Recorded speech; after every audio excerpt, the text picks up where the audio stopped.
کچھ عادی بنائیں. ہم یہ نہیں کہہ رہے کہ ہمارے اسلاف جیسے پوری پوری رات عبادتیں کیا کرتے تھے ایسے ہی کریں. کچھ تو عادی بنائیں اپنے آپ کو اللہ کے سامنے رونے ہونے کا, کچھ تو اللہ کا نام لینے کا اپنے زبان کو عادی بنائیں. جو تبلیغ والے تسبیحات بیان کرتے ہیں جو صحیح احادیث سے ثابت ہے کہ 100 مرتبہ صبح لا الہ الا اللہ وحدہ لا شریک لہ لہ الملک ولہ الحمد وہو علی کل شیء قدیر, اور بعض روایت میں یحیی و یمیت وہو حی لا یموت. یہ حدیث میں تبلیغ والے تو تیسرا کلمہ بتاتے ہیں, یہ کلمات حدیث میں آتے ہیں. آپ صلی اللہ علیہ وسلم نے ارشاد فرمایا جس نے 100 دفعہ یہ کلمہ پڑھا اس سے زیادہ نیکیاں پورے دن میں کوئی شخص نہیں کما سکتا سوائے اس کے جو اس سے بھی زیادہ مرتبہ پڑھے. تو ذکر سے محبت پیدا کریں. آج ذکر کی لذت نہیں ہے, بس ایویں ہی بیٹھ کے وہ ٹی وی بھی دیکھ رہے ہیں, فلم بھی دیکھ رہے ہیں اور تسبیح چل رہی. کیسے پیارے کلمات ہیں, کیسا مزہ آتا ہے ان کلمات پڑھنے میں. لا الہ الا اللہ, کوئی عبادت کے لائق نہیں سوائے اللہ کے. کتنا اللہ تعالیٰ خوش ہوتا ہے کہ جب ساری دنیا مجھے بھول گئی ہے, ہر وقت دولت کی باتیں, پیسے کی باتیں, مکان کی باتیں, پلاٹ کی باتیں, اس سے اتنے پیسے لینے, اس کو اتنے پیسے دینے ہیں, وہ کاروبار بند ہو گیا اس کو کھولنا ہے, یہ کرنا ہے وہ کرنا ہے, ہر وقت 24 گھنٹے. جس نے پیدا کیا, جس کے پاس لوٹ کر جانا ہے, سب چیزیں چھوڑنی ہے یہاں پہ, یہ بیوی بچے بھی چھوڑنے ہیں, یہی قبر میں اتاریں گے. جو آج کہہ رہے ہیں نا وہ رہ نہیں سکتے آپ کے بغیر, اور یہ اور یہی اتار کے آئیں گے قبر میں. اور اگر کورونا سے مر گئے نا, اللہ بچائے, تو قبر میں بھی نہیں جائیں گے, بولیں گے یہ تو مر گیا ہمیں نہ مار دے کہیں. دور دور سے دیکھ نہیں رہے کیسے جنازے ہو رہے ہیں. یہ تو انسان کی محبت ہے, یہ تو اوقات ہے انسان کی. تو جس کے پاس لوٹ کر جانا ہے اور جس نے بنایا ہے, هو اعلم بكم اذ انتم اجنة في بطون امهاتكم, اللہ فرماتے ہیں جب تم ماں کے پیٹ میں تیار ہو رہے تھے نا, وہ رب تمہیں اس وقت سے جانتا ہے. اس وقت تو والدین بھی انسان کو نہیں جانتے. کتنا قریبی تعلق, ہر ایک کا تذکرہ زبان سے کرے گا, نہیں کرے گا جو سب سے زیادہ قریب ہے اس کا تذکرہ نہیں کرے گا. اور اگر اللہ کا ذکر کرے گا بھی تو کسی نے کوئی وظیفہ بتایا ہوگا جن بھگانے کے لیے, دکان کھلوانے کے لیے, کاروبار کھلوانے کے لیے, بچے کی شادی نہیں ہو رہی, اپنی نہیں ہو رہی ہے تو پچھتا رہا ہے اس کو بھگانے کے لیے, ہو گئی ہے تو بچے نہیں پیدا ہو رہے, ہو گئے تو وہ چترول لگا رہے ہیں ان کو سیدھا کرنے کے لیے. اللہ کو خوش کرنے کے لیے, اللہ کی محبت میں اللہ کا نام لذت سے لینے کے لیے کہ مجھے بس اس سے محبت ہے, اس کا نام لینے میں مجھے مزہ آتا ہے, اس نیت سے ذکر کرنے والے مارکیٹ میں بہت شارٹ ملیں گے آپ کو, بہت کم لوگ ملیں گے. کوئی بیٹھا ہو نا صبح اللہ اللہ کر رہا ہو, کیوں کر رہے ہو, وہ جی فلاں پیر صاحب نے بتایا تھا, وہ فلاں پیر صاحب نے کہا تھا یہ کرو گے تو یہ والا کام ہو جائے گا. او بھائی اللہ نے پیدا کیا ہے, جیسے دنیا کا تذکرہ کرتے ہو بغیر ضرورت کے کرتے ہو نا. خواتین جب آپس میں ملتی ہیں دوسرے کا لباس دیکھتی ہیں, بہن کہاں سے خریدا, کتنے کا خریدا, ضرورت ہوتی ہے حالانکہ جیب میں ایک پیسہ بھی نہیں ہوتا خریدنے کا, لیکن محبت جس چیز سے ہوتی ہے اس کا تذکرہ کرنے میں انسان کو, بولو نا بھائی, مزہ آتا ہے. مرد جب آپس میں بیٹھتے ہیں تنخواہ پوچھ رہے ہوتے ہیں, کیسا چل رہا ہے بزنس, کیا ہو رہا ہے, کتنا پروفٹ ہوا. جس چیز سے محبت ہے انسان کو اس کا نام لینے میں مزہ آتا ہے. یہ مزہ اللہ کا نام لینے میں بھی پیدا کر لیا جائے اپنے دل میں, تو وہی کیفیت ہوگی کہ دم رکا سمجھو اگر دم بھر بھی یہ ساغر رکا. میرا دور زندگی ہے جو یہ جو دور جام ہے. حضرت فرمایا کرتے تھے, ہمارے حضرت جب بیان کرتے نا اور اللہ کی محبت میں کبھی کوئی شعر سنا دیا تو پورا موضوع ان کا چینج ہو جاتا تھا. جیسے میں شادیوں پہ آتا ہوں نا اگر, تو پورا موضوع میرا کیا ہو جاتا ہے, ارے جہنم کی بات چل رہی ہو, وہاں کی ہولناکیاں چل رہی ہوں, سانپ بچھو, اور کسی نے شادی کی بات کر لی تو ہمارا پورا ٹاپک چینج ہو جاتا ہے نا. تو ہمارے حضرت کا جب بیان ہوتا تھا کہیں سے اللہ کی محبت کا کوئی تذکرہ آ گیا, اللہ کی نعمتوں کا, پورا بیان چینج.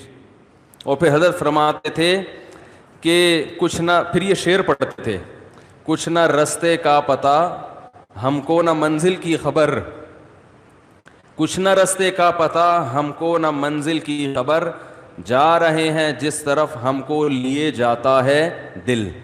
یعنی ہمیں نہیں پتہ اب ہم نے کہاں جانا ہے، اب تو ہمیں دل لے کے جدھر جا رہے ہیں ہم وہاں چل رہے ہیں، دل گھسیٹ رہے ہیں.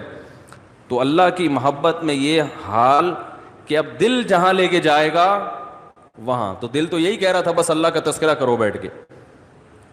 تو اسی طرح یاد رکھیں، یہ جو اہل اللہ جو دعا مانگتے ہیں، یہ دنیا داروں کی عادت ہوتی ہے. دعا مانگ رہے ہیں قبول نہیں ہو رہی، ہم تو کام ہی نہیں بن رہا، 20 سال سے شادی کر رہے ہیں شادی نہیں ہو رہی، 20 سال سے کاروبار کی دعا مانگ رہے ہیں، کاروبار نہیں مل رہا، 25 سال سے یہ دعا مانگ رہے ہیں، یہ نہیں ہو رہی. یہ دنیا داروں کی عادت ہے. اہل اللہ کہتے ہیں دعا مانگنے کی توفیق مل رہی ہے، بس اس سے بڑی کوئی نعمت نہیں ہے، کچھ نہ ملے ہمیں. حضرت عمر رضی اللہ تعالیٰ عنہ کا قول ہے نا کہ مجھے اس سے غرض نہیں ہے کہ میری دعائیں قبول ہو رہی ہیں کہ نہیں ہو رہی، مجھے اس کی فکر ہوتی ہے کہ دعا مانگنے کی توفیق مل رہی ہے کہ نہیں مل رہی. اگر اللہ اپنے سامنے ہاتھ اٹھا کر دعا مانگنے کی توفیق دے رہا ہے، اتنی بڑی نعمت ہے کہ اس نعمت کے بعد مزید ہمیں کچھ نہیں چاہیے. بھائی اللہ توفیق دیا میرے سامنے ہاتھ اٹھا کے مانگو، تو یہ ہر ایک کو تھوڑی ملتی ہے توفیق. آج دنیا میں دعائیں مانگنے والے سب سے کم ہیں، سب سے کم. ایک تو مانگتے نہیں، اوپر سے مانگتے ہیں تو ایسے بد دلی کے ساتھ کہ وہ دل ہی نہیں لگ رہا ہوتا ان کا. اور پھر 2-4 دفعہ مانگے، بولے قبول، جا کے دیکھیں قبول ہوئی ہے کہ نہیں ہوئی ہے. رزق مانگے کہ اللہ مجھے اس کے حلال کشاد عطا فرما، اس کے بعد بٹوہ نکال کے چیک کر رہے ہوں، یار کچھ بھی نہیں آئے، ویسے کہ ویسے ہی ہیں. کاروبار لاک ڈاؤن کی وجہ سے ٹھپ ہوا ہوا ہے، بزنس کا بیڑا غرق ہوا ہوا ہے. تو بھائی جو اہل اللہ ہیں وہ کہتے ہیں دیکھو جتنا تعلق دعا کے وقت انسان کا اللہ کے ساتھ ہوتا ہے نا، اتنا کسی اور چیز میں نہیں ہوتا. براہ راست اللہ سے اپنی زبان میں مانگ رہا ہے. بھائی ذکر میں تو کم از کم اتنا ہوتا ہے کہ ترجمہ نہیں آتا تو پتہ ہی نہیں ہوتا کیا پڑھ رہا ہوں میں، لیکن جب دعا مانگ رہا ہوتا ہے تو براہ راست اللہ سے تعلق، یہ تو بہت گہرا تعلق ہے. تو دعاؤں میں جان ختم، دعاؤں میں لذت، بولو نا بھائی، ختم. جب اللہ سے تعلق ہی کمزور پڑتا چلا جائے گا تو بھائی پھر جو اللہ کو خوش کرنے کے لیے جو اعمال اللہ نے بتائے وہ کہاں سے پورے ہوں گے؟ وہ تو ہو ہی نہیں سکتے پورے. تو اس لیے ذکر اللہ کو ہلکا نہیں سمجھنا چاہیے. میں وہ ترجمہ بتا رہا تھا کہ چوتھے کلمے کا لا الہ الا اللہ، کوئی عبادت کے لائق نہیں سوائے اس اللہ کے. لہ الملک، اسی کے لیے بادشاہی ہے. وَلَهُ الْحَمْدُ، تعریف صرف اسی کے لیے. یہ جو کہتے ہیں فلاں بھی اچھا، فلاں پیسہ اچھا، فلاں کی گاڑی اچھی، فلاں کی بلڈنگ اچھی، فلاں کا پلاٹ اچھا، بحریہ ٹاؤن کا مکان اچھا، اسلام آباد کی رہائش اچھی، تو لہ الحمد، اے اللہ تعریف کے قابل صرف کون ہے؟ تو. باقی سب مٹی، فنا ہونے والی چیزیں. وہ بھائی بحریہ ٹاؤن کا جو مالک ہے کل وہ بھی قبر میں اترے گا. ہم اور آپ کس کھیت کی مولی ہیں؟ 2-4 بنگلے بن گئے بحریہ ٹاؤن میں، 8-10 پلاٹ ہو گئے، وہ آدمی تمیز سے بات کرنا ہی چھوڑ دیتا ہے. بات میں بتا رہا ہوں، بحریہ ٹاؤن میں رشتہ لینے بھیجے گا، بحریہ ٹاؤن میں پلاٹ، تو رشتہ لینے بھیجنے کی پھر ضرورت نیٹ پہ ڈال دے، ٹھیک ہے نا؟ ایسا ہی ہے نا، رشتے خود آئیں گے، دھکے دے دے کے آئیں گے. ہٹو بھائی، آپ کے لیے وہ جو لوگ مجھے کہہ رہے تھے رشتہ تلاش کر رہے ہیں مل نہیں رہا، میں کہہ رہا ہوں تمہاری جیب میں کچھ ہے ہی نہیں تو رشتہ کہاں ملے گا؟ کہہ رہے ہیں استخارہ بھی نکال لیا پھر بھی نہیں مل رہا.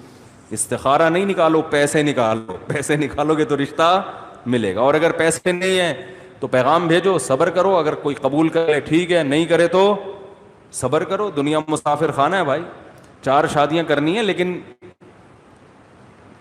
جو جس چیز کی چاہت ہے ضروری تھوڑی کہ وہ پوری بھی ہو جائیں. کوشش کرنے کا میں مشورہ دیتا ہوں.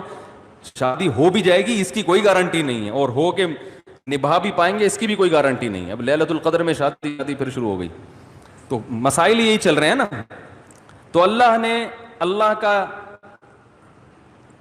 کیا فرمایا کہ لہ الملک ولہ الحمد، اے اللہ تیرے لیے ہی بادشاہی اور اسی کے لیے حمد. یحیی و یمیت، اتنا زبردست قدرت والا کہ کہ جس کو چاہتا ہے زندگی دیتا ہے اور جس کو چاہتا ہے مار دیتا ہے. حیات بھی ہماری مرضی سے نہیں, پانی میں انسان بنا کے ماں کے پیٹ سے باہر نکال دیتا ہے. یہ زندگی ہے, ہم اپنی مرضی سے بنے ہیں.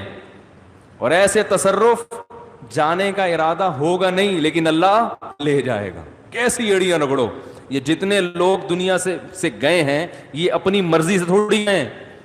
کیسے بڑے بڑے وڈیرے ہوتے ہیں, کیسے بڑے بڑے پاورفل طاقتور لوگ ہوتے ہیں, دنیا ان کے اشاروں پہ چلتی ہے. لیکن جب جانے کا وقت آتا ہے پوری ایڑی چوٹی کا زور لگا لیتے ہیں, مگر موت اپنے شکنجے گاڑ لیتی ہے, چھوڑتی نہیں ہے نا موت. کیسا پٹختی ہے موت. اب یہ جو کرونا وائرس سے اتنے لوگ مر گئے, کسی کو پتا تھا کہ مریں گے؟ ان کو اندازہ تھا پہلے سے؟ تو یحیی و یمیت, انسان اللہ کی تعریف میں یہ کلمات کہتے ہیں, اللہ وہی ہے حیات دیتا ہے اور وہی زندگی دیتا ہے. وَهُوَ حَيٌّ لَا يَمُوتُ, وہ زندہ ہے, اس پر کبھی موت نہیں آئے گی. وَهُوَ عَلَى كُلِّ شَيْءٍ قَدِيرٌ, اور وہ ہر چیز پر قدرت رکھتا ہے. تو یہ کلمات 100 دفعہ ترجمہ سوچ کے, مفہوم سوچ کے, صرف اللہ کو خوش کرنے کے لیے, اس نیت سے کہ اللہ کی محبت کی چنگاری ہمارے دل میں پیدا ہو جائے. تو ارادہ کرتے ہو کہ نہیں کرتے بھائی؟ زندگی بھر معمول بناؤ, 100 دفعہ صبح, 100 دفعہ شام.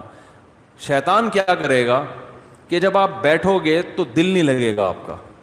کہو گے مفتی صاحب نے تو کہا تھا دم رکا سمجھو اگر دم بھر بھی یہ ساغر رکا. ذکر اللہ کی تو ایسی لذت ہے کہ 1 منٹ کے لیے زبان رک گئی تو ہمارا دم گھٹ گیا. ہمارا تو پڑھنے میں دم گھٹ رہا ہے. پھپھی کا فون آ رہا ہے, موبائل بار بار اٹھا کے چیک کر رہے ہیں, یار کس کا فون. آج کل ذکر کر رہے ہوتے ہیں نا, دیکھو تراویح میں ہر 2 رکعت کے بعد بعض لوگ چیک کر رہے ہوتے ہیں, کچھ آیا تو نہیں ہے. خالہ کا فون ہے, پھپھی کا فون ہے, فلانے کا ہے, کیا ہے وہ سب. تو وہ تو اتنی ٹینشن ہے آج کل ذکر کرنا. آپ کہیں گے مفتی صاحب نے فون کیا, مفتی صاحب نے بیان کیا تھا کہ دم رکا سمجھو اگر دم بھر بھی یہ ساغر رکا, تو آپ کا دل نہیں لگے گا.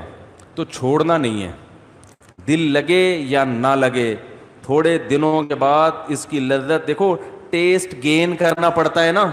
مجھے یاد ہے جب یہ ڈیو نئی آئی نا, تو پیپسی والے ڈیو فری میں بانٹ رہے تھے, کیونکہ پہلی دفعہ ڈیو پینا ایسے لگتا ہے جیسے کھانسی کا شربت پی رہے ہیں.